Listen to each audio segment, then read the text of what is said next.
Hey guys, welcome back to the channel. In today's video, we're going to talk about how to contact Bright's customer support. Do you need help fast? Well, here's how to contact Bright's customer support directly from the app. First, open the Bright app and tap your profile icon that's in the top right corner. Then scroll down and select Help and Support. You're going to see multiple support options like live chat for instant help. You have email support for detailed issues. You also have call support if phone service is available in your region.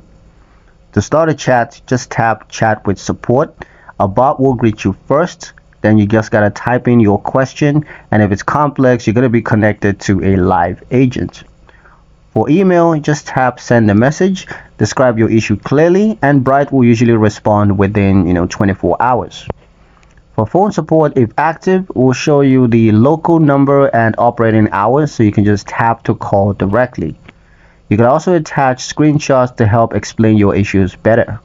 Getting help is simple, fast, and right at your fingertips. That's pretty much it for the video, guys. Hope you liked it. Hope you found the information here useful enough. If you did, like, share, and subscribe for more quick Bright support tips. See you guys in the next one.